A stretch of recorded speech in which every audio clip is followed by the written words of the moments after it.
On this edition of Gameball College Kickoff, we're going to be doing a recap of Week 2. Plus, we got some very good matchups we're going to be doing for Week 3. Let's get started right here. Gameball College Kickoff starts now.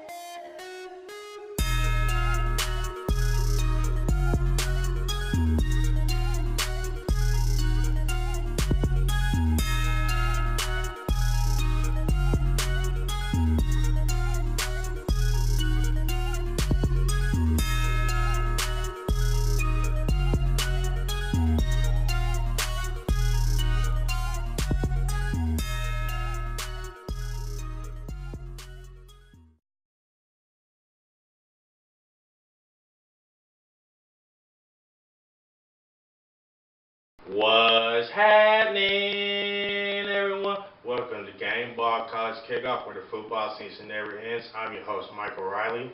And I'm Marcus Young, Genius Jenkins. We're going to be doing recap of Week 2 college matchup. We're also going to be jumping into Week 3 matchups as well. What do you have for us today? All right, like you just mentioned, we're to go into the recaps. Why not start this off with the game I don't think a lot of us saw happening? The Oklahoma Sooners upsetting the Ohio State Buckeyes in Columbus by a score of 31-16. Mike, what happened in this game? Well, in the first half, they was both going at each other. Offenses was getting more yards, but Ohio's defense was able to get in Oklahoma's offense a lot, was able to get pressure on Baker Mayfield. They was able to stop the run. They was able to keep everything in front of them, forcing them to get a bunch of 3-and-outs. And Ohio State took this game very early. Then Oklahoma started to settle down, started to gel in. They stopped overdoing it and all that. Once they start doing that, they communicate very well because we all know they lost great talent at the skill position, especially at the running back and wide receivers. So now you got young freshmen coming in, new, and you start getting used to players and all that stuff. Once they got settled in, that's when Baker Mayfield was able, at his best, was making plays in the passing game, also making plays with his feet. And the wide receiver was just torturing the secondary of Ohio State, was getting easy completions, find a way to get separations, get open, make plays, and score touchdowns. And it was very close in the first half. In the second half, Oklahoma took it to another level. They was able to take advantage of turnovers and missed opportunities that led to points. That's what gave Oklahoma this victory. And the offensive line of Oklahoma dominated the Ohio State defensive line in the second half because Ohio State defense could not gain any pressure. They was getting beat in the secondary. They was getting penalties that was unnecessary, and that led them to lose this game. So my biggest thing was Oklahoma in the second half was able to make adjustments on offense and defense. They was able to rattle Ohio State's offense, causing confusions and turnovers and forcing Ohio State to make mistakes. By doing that, you putting them in a pressure of they have to make more plays and score points at quickness. So that's played into Oklahoma's favor, and that's why Oklahoma was successful in that game against Ohio State. Definitely a great effort by Oklahoma, and you definitely have to give them a lot of credit for going into a place like Columbus, Ohio, playing against a powerhouse like Oklahoma State. And like you said, settling down in that second half, then coming out with a huge upset like they did against the Buckeyes. The second game that we're going to recap is number 13 Auburn falling to Clemson by a score of 14-6. Not a really high-scoring game, but it's, would you agree this was definitely a more defensive-minded game? Oh, yes, it was. Like I was alluded to, it wasn't going to be a high scoring. It was going to come down to which defense make more plays. In the first half, not the first half, but the first part of the game, Auburn's defense was able to make more plays against Clemson's offense because Clemson was getting rattled and getting beat up, and Bryant took some punishment in the pocket. But after they make some few adjustments and all that, they started settling down. They was able to score 2 touchdowns. And Clemson's defense was the story of this game. They was able to keep Auburn's offense contained in the pocket. At times they would find themselves their backs against their wall, especially at the end zone where Auburn was punching in for the touchdowns, but Clemson was able to settle down. And you have one, the best defensive coordinator in Venables, was able to make adjustments, getting the front seven switched over some plays here or there, some schemes to able to catch Auburn's offense off guard. By doing that, you put them to bind. They was able to settle for field goals. After those 2 field goals were made, Auburn's offense was completely shut out for the rest of the game because Clemson's defense was on their head. They played it well. They played control assignment, not letting them get open to make plays in the running game and the passing game. Their front seven was dominating Auburn's offense, and the secondary stepped up big too. So that's why Clemson won this game, because of their defense and the way they made adjustments and the way they played through the rest of the game after giving up 2 field goals. It's definitely a great matchup.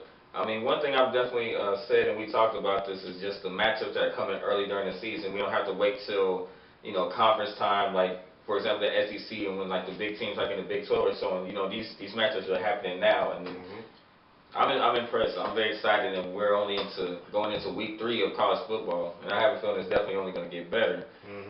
The next matchup, which was a great game, I thought, as well, is Georgia versus Notre Dame. How'd you like the outcome of this game? Georgia winning over the Fighting Irish, 20-19. This game came down to the wire. It was going to be a dogfight, and Georgia passed the test by going to a hostile environment at Notre Dame and getting the job done, especially on that 4th down play where their defensive line made a huge sack fumble to where Georgia was able to recover it and win the game, because after Georgia scored the field goal, the coach told the team, "I trust you, defense. Let's go make a stop and let's get this win. Now give up big plays, keep everything in front of them, and apply pressure on Notre Dame's offense." And that's what they did. This game kept going back and forth a little bit through the 3rd quarter, and once the final minutes of the 4th quarter came, Georgia was able to make more plays than Notre Dame defense. So Georgia's defense won them the game by getting that huge sack fumble to recover it and close out the game in a hostile environment where you still have young guys on the offensive side. But I thought they did very well. They do nothing too big. They kept the playbook simple, giving them some easy completions, run the ball physically, play smash mouth football, and take some time off the clock for Notre Dame. Now, on the Georgia defense, they didn't allow a 100-yard rusher at all, because Notre Dame, week before, they had 3 100-yard rushers.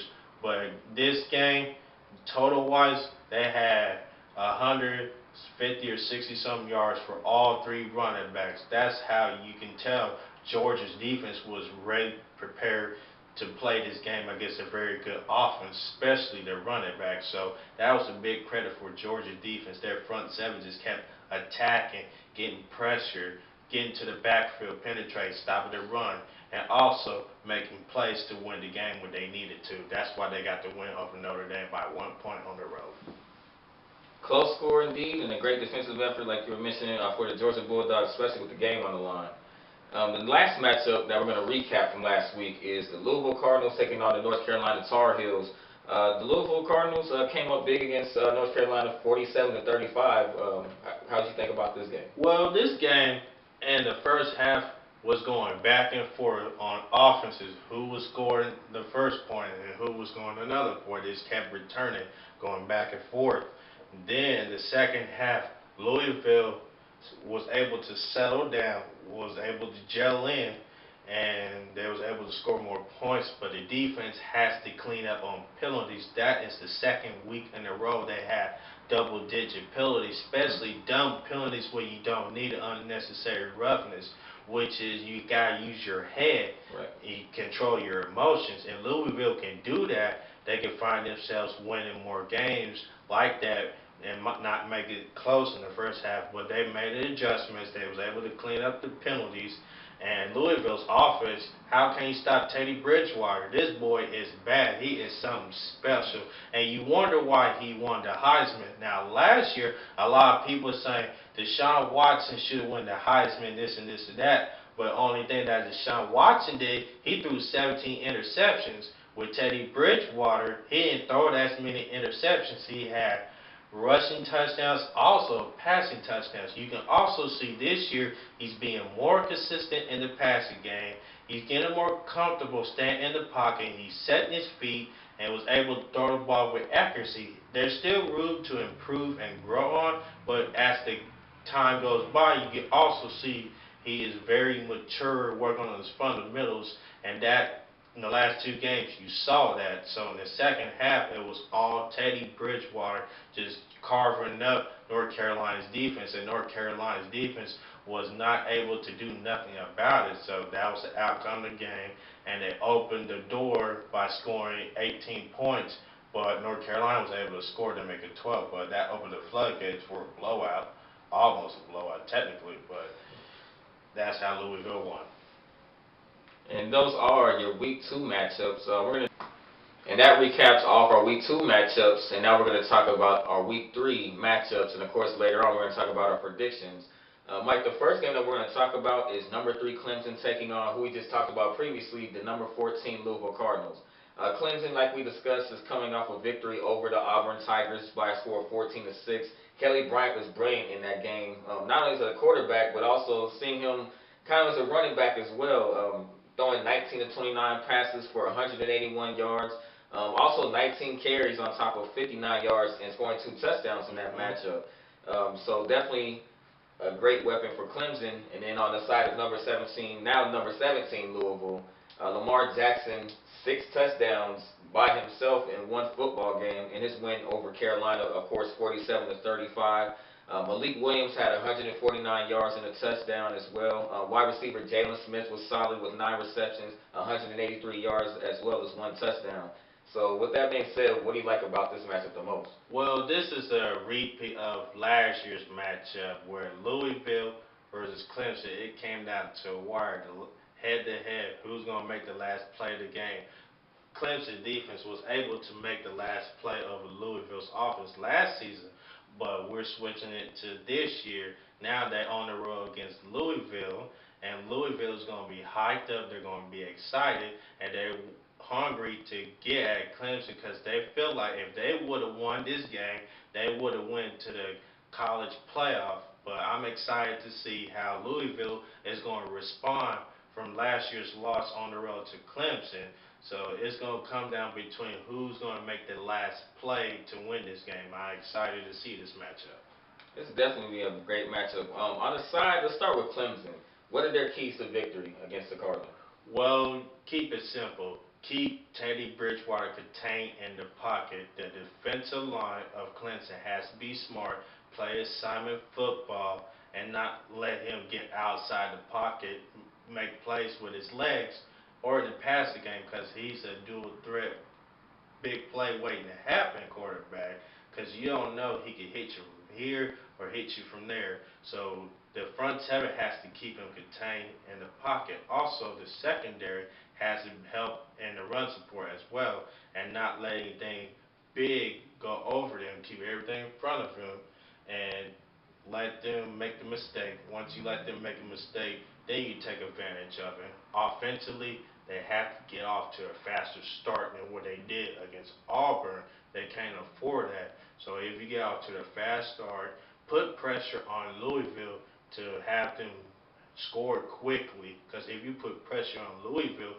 you force Louisville to rush and score. That way they can make big plays off of that and turnovers by doing that. Clemson can win this game by doing that.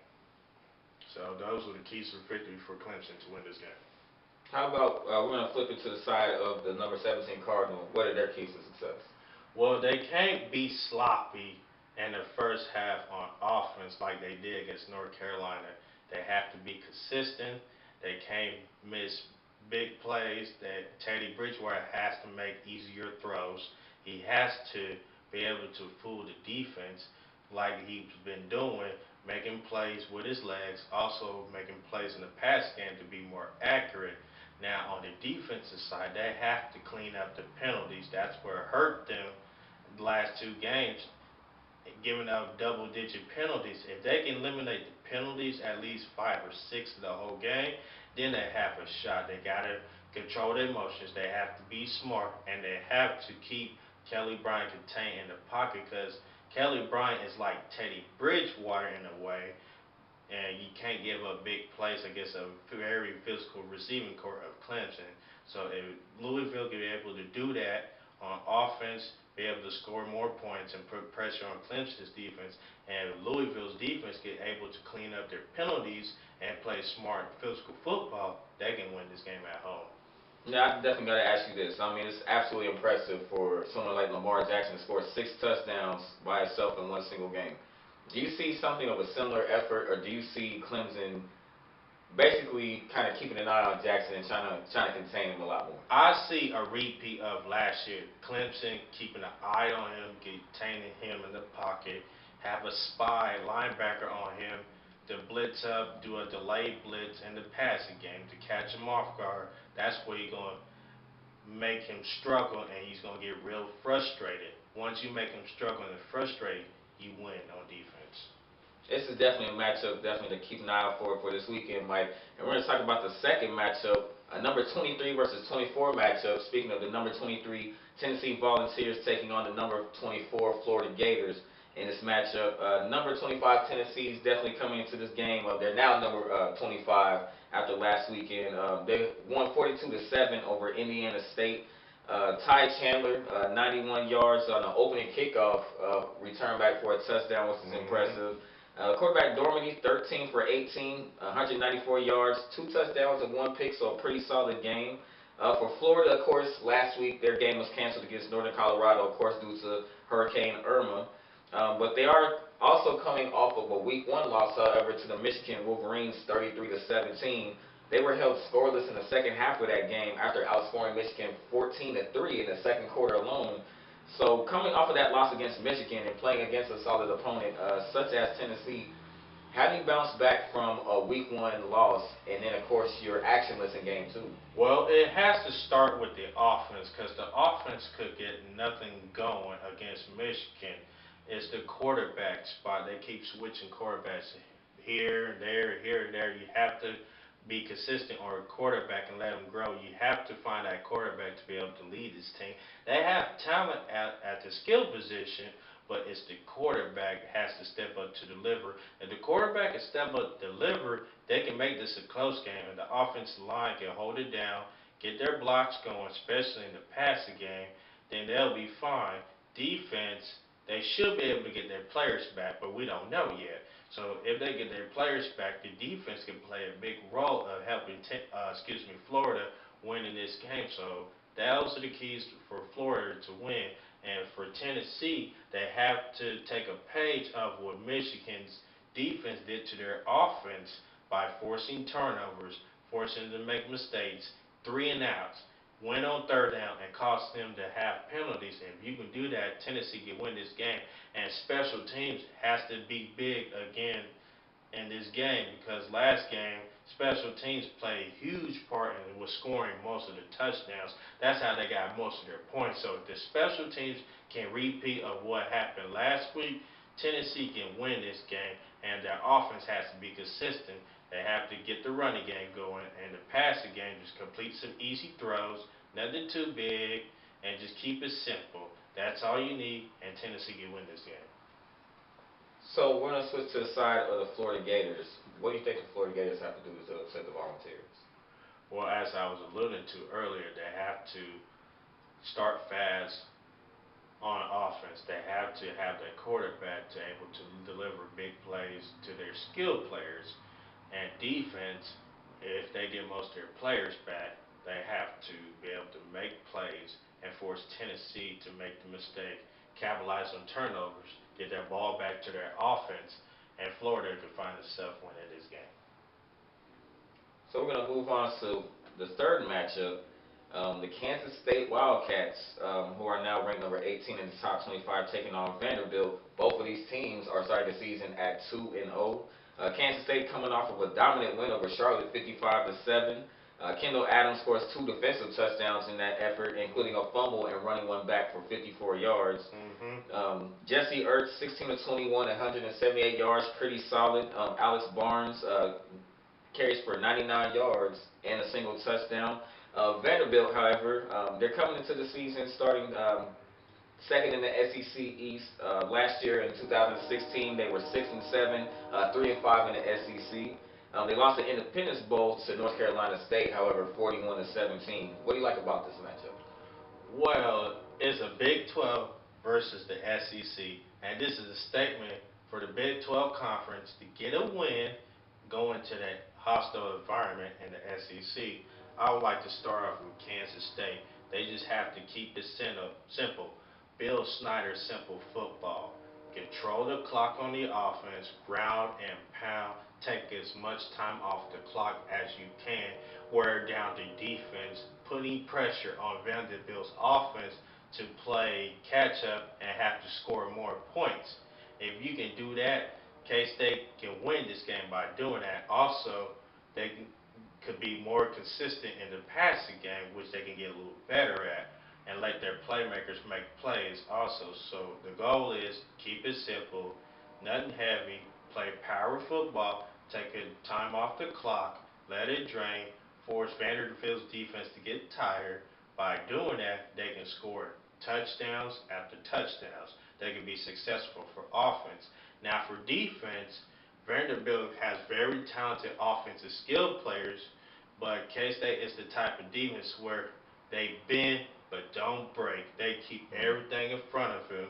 They mix up coverages, schemes, and blitz wise to get pressure at the quarterback, get to the backfield, penetrate, stop the run, keep everything in front of you, create turnovers, and you can find yourself getting a huge win in a hostile environment in Vanderbilt.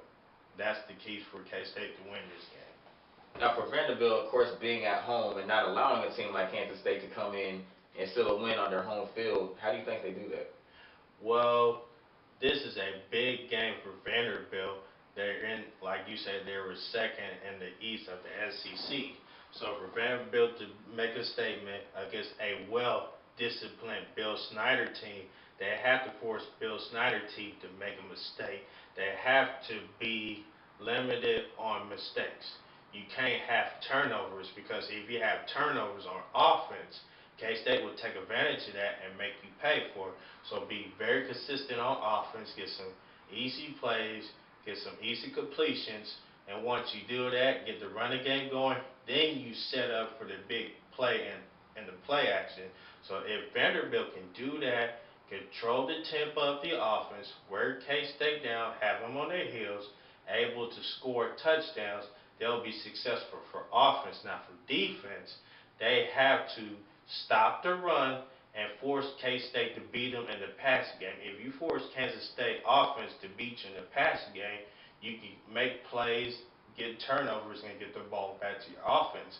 Then Vanderbilt will do this job on defense to help them get a big win at home against a very good Big 12 team of Kansas State.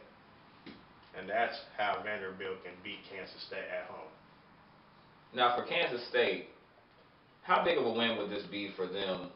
I mean, they have an advantage, it seems like, on paper because they're ranked in the top 25. But, of course, like you were discussing, they're going into an SEC environment.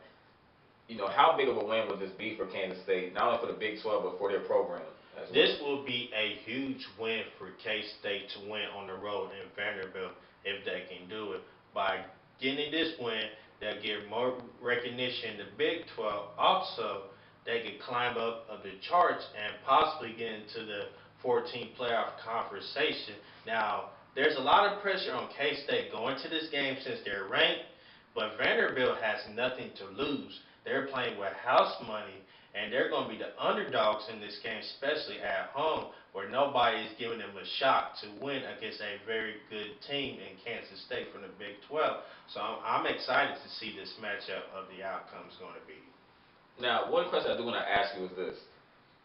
You really don't see SEC versus Big 12 matchups very often. Do you think that outcome of this matchup could potentially in the future schedule more games between these two conferences? Oh, absolutely.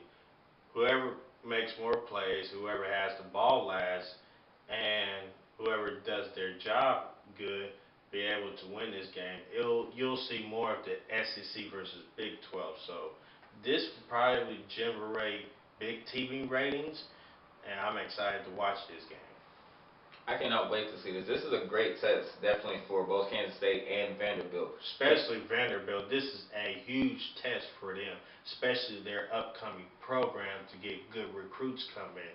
If Vanderbilt wins this game, then they'll be in the conversation to play in the SEC championship game. It's only week 3. I can't stress that enough. This is like I'm loving football all over again. It's the same here. It's early. It might be early, Yes. but they can be mentioned in that conversation as a sleeper team. We'll see what happens. I can't wait to see the outcome of this game this weekend. We're going to talk about the fourth and final matchup, and that is the number 14 USC Trojans taking on maybe a Texas team that may be starting to possibly be back, mentioned to be a great football program potentially. The Texas Longhorns coming off of pretty much a dominant performance against San Jose State, in which they won 56-0. Freshman quarterback Sam Ellinger, 15 for 27 for 222 yards. Pretty impressive, and also throwing a TD in that contest as well. Running back Chris Warren III, 16 carries, 166 yards, and 2 touchdowns in that contest. USC, they defeated Stanford by a score of 42-24. That was a huge win for USC after the last 2 years of getting bullied by Stanford. That was a statement win for USC to beat Stanford, to let them know we are back to playing USC football. So you gotta tell me this. USC, for starters, after that win, on top of that, quarterback Sam Darnold, 21 of 26, 316 yards, 4 touchdowns, 2 picks, but still pretty solid performance. And wide receiver Deontay Burnett, 9 receptions for 121 yards and 2 touchdowns, kind of showing that classic USC kind of well-rounded offense. Do you think that they'll be able to do that against Texas? Oh, I think so. And this is the rematch that happened over 10 years ago in the Rose Bowl, Texas versus USC for the national championship. And when Vince Young was making plays, and they haven't got over their loss since. It's a long time coming for USC to play Texas. This is a huge game for USC. They want payback. They're sick to their stomach after what happened, letting that 10-point lead go. So USC has to get off a fast start. They can't start off slow against Texas. You can't underestimate your opponent. So you have to get off the fast start like last week. Get the running game going, be consistent, and the passing game, just take shots down the field with play action or out of shotgun, and make Texas make the mistake on defense, because Texas defense is still suspect after being annihilated in week 1 against Maryland at home. So I will go back and see what Maryland did to take advantage of Texas and incorporate to their offense by running the ball heavy. And once you think they're going to still run the ball, bam, play action pass, receivers open for a big gain or a touchdown. So that's how the USC Trojans do on offense. And defense, continue to play smash mouth defense, apply pressure on the young quarterback of Texas, and also the secondary continue to play physical football. If they continue to do that, they can win another blowout at home against Texas and get their revenge back. Now for Texas, I definitely want to know, how do they bounce back from a loss, and they go from that loss to a big test against number 4 USC? How do they try to still win in this game? Well, you have to play a damn near perfect game to win, especially in a hostile environment on the road, where everybody's going to be pumped up and excited. And also, you have to keep your emotions in check. Now, offense, they can't have mistakes. They can't have false start penalties. They can't have turnovers. They can't miss key blocks. They have to be physical. You have to be tough playing against these USC boys. So for Texas, they have to be consistent on offense, starting by running the ball. The offensive line has to get on their blocks, and make good blocks, open the hole for the running back to get through and let him do his thing on the passing game. They have to be consistent, get some screens going, get some slants going, little short intermediate routes to set up for the big play. If you can do that and take time off the clock, Texas will be able to have success against USC's defense. Now, the defense of Texas going up against a very talented USC offense, they have to keep everything in front of them. They have to tackle better because last game against Maryland, they had way too many tackles in week one. That's what cost them the game at home. They have to be smart with the penalties. They can't have foolishness penalties. They have to be physical. They have to keep everything in front of them. And I challenge Texas front seven to be physical, get off the ball, put pressure on the quarterback, stop the run, and force USC to beat you in the passing game. And the secondary has to step up big and be physical against the USC receivers because they can beat you any other way to get open and make plays. If Texas can do that, Texas has a chance of getting an upset win on the road at USC. It's going to be a great matchup. One thing, I definitely got to ask you this. If USC defeats Texas in this game, it may not have been of the same caliber. It's not, for the Rose Bowl or any other, postseason, trophy. However, do you think that this kind of, in a way, kind of stops the bleeding a little bit as far as what happened in the past? It does stop the bleeding a little bit, but it really don't in a way since it's not in the championship. If you say it was a championship, if they win, then it completely stops the bleeding. But if you get this win against Texas, it stops the bleeding just a little bit. But this is not a championship game or a bowl game. So since it's not, then you can't completely stop the bleeding. So they can stop the bleeding a little bit by winning this game at home against Texas. It's definitely going to be. It's going to be an interesting matchup. I think out of the four, this might be the most interesting because you know the history between these two schools, and of course we know what happened. But it's almost like this was a game that was kind of meant to happen. It was almost like it was almost scheduled on purpose. Yeah, in a way. They couldn't avoid it, so it had to happen. And USC still has a bad taste in their mouth. They want blood. They want revenge. And get after Texas. It's going to be an interesting game to see.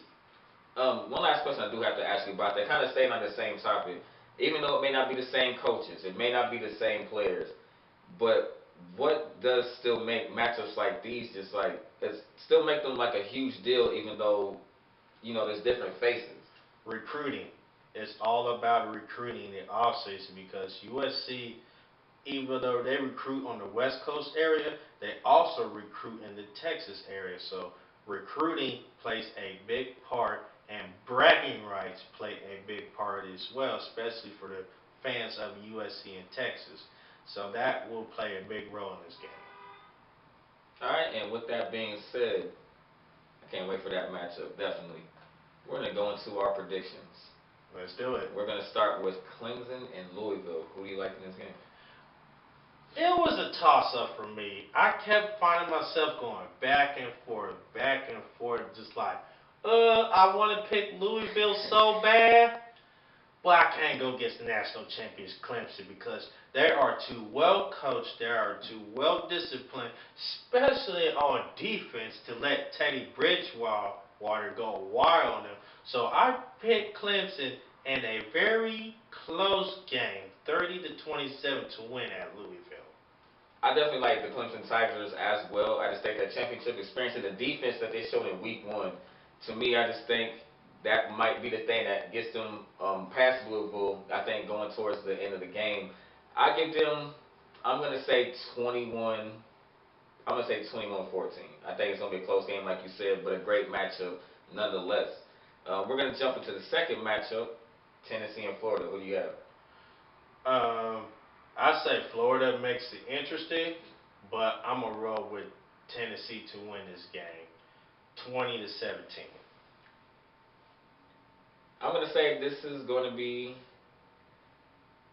I think Tennessee, is going to come out with this just because I think the week-long layoff between for the Florida Gators, I think this might be something that might catch up to them. Tennessee kind of bouncing off of a previous game and then going to that next matchup. I think they might be a little bit more prepared. I think I'm going to go with Tennessee in this matchup. I'm going to say they're going to win 28. I want to say 28-14. That sounds reasonable. We're going to the third matchup, the Kansas State Wildcats and Vanderbilt. What you got? This one's going to be a close game. It's going to be a dogfight to the finish. I want to pick Kansas State because they're on the road, but I'm picking the underdog and Vanderbilt because they have something to prove. They're on an upcoming program. They're at home, and they want to be mentioned with the big dogs in the SEC. So I'm picking a very close game. I'm going to say 27-24 Vanderbilt. I'm going to say Kansas State in this matchup because I think this is an opportunity for some of the classic Bill Snyder Kansas State matchups that can go into hostile environments and show a lot of poise. And I think this might be one of those games to where Kansas State is definitely going to show that. I think they'll find a way to have the same defensive effort as they did against the previous week. I think Kansas State's going to roll in this one. I like them winning this one. I'm going to say a score of 28-7. It'll be a close game, but Vanderbilt got something to play for. They had nothing to lose, and they're playing with house money. So that's why I'm rolling with the underdog in this one. And that would be Vanderbilt. House divided right now, but that's the beauty of football. Anything can happen. It's definitely a great game, nonetheless. A Big 12 team going against an SEC team on the road. I can't wait to see what happens. Me too. I'm just excited for that matchup. Absolutely. And we're going to go into our fourth and final matchup, and that is going to be the Texas Longhorns against the number 4 USC Trojans. Who do you like? Well, Texas is kind of still somewhat in a rebuilding mode. I like USC at home to win big in this game. I'm going to say alongside 35-14. USC wins big at home against Texas. Because Texas right now, they can't find their identity of offense. Their defense is still suspect. They don't know what to do. They brought in one of their coordinators who's supposed to be good at fixing defenses, and so far, he has folded out. So those are the reasons why I'm picking USC to win at home. I'm going to agree with that. Like you said, a rebuilding Texas team right now, not where they should be, at least at the moment, going into Los Angeles and playing against a very exciting USC team in a very exciting environment. I agree with you. I like the USC Trojans as well.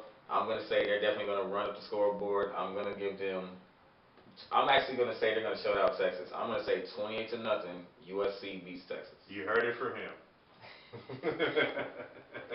Well, those are our matchups and our predictions for Week 3 here on Gameball College Kickoff. And you can follow me on social media, Facebook, Gameball College Kickoff, Gameball NFL Info. You can email me at gck.gnfle@gmail.com. On Twitter, capitalize Gameball, that's GAMEBALL, all capitalized, underscore with a capital M, lowercase YKE. That's on Twitter. And you can also follow me on Instagram, Gameball_Mike as well. Those are where you can follow me at. And also subscribe to my YouTube channel, as I almost forgot, gck.gnfletv. And your social media? Of course, as always, you can follow me on Twitter at JoBellENT. Same thing with Instagram. And on Facebook, you can hit me up under Marcus JoBellENT Jenkins. Before we get out of here, we want to say our thoughts and prayers go out to the people who suffered devastating losses in the hurricane of Harvey and Irma in the Houston, Texas area, and also in the Florida area. Our support, our thoughts and prayers go out to the family who lost the loved ones, who lost their homes. And if you can make a difference, please make a difference by donating a clove, $5, $10, whatever, or just a little toy to play with, because some of those families out there need it. They are less fortunate out there on their recovery. So please make a donation, any type of donation, wherever you can. Anything helps to the fallen victims who suffered through the hurricanes of Harvey and Irma, who was affected. I agree. Definitely sending our prayers out to everybody in Houston and in Florida. Definitely something very, tough to see, people Yeah. going through something like that. And it definitely puts your life, in perspective, and it definitely makes you count your blessings and be thankful for the things that you do have. So, Yeah, you can never take life for granted. So if you can make a difference, just a small little difference, it'll make their families more happier and have more hope of coming over this struggle and battle. And that would do it of this edition of Gameball College Kickoff. As always, I'm Michael Wright by saying have a safe, blessed night and be good. This is Gameball College Kickoff podcast where the football season never ends. Peace. We are out.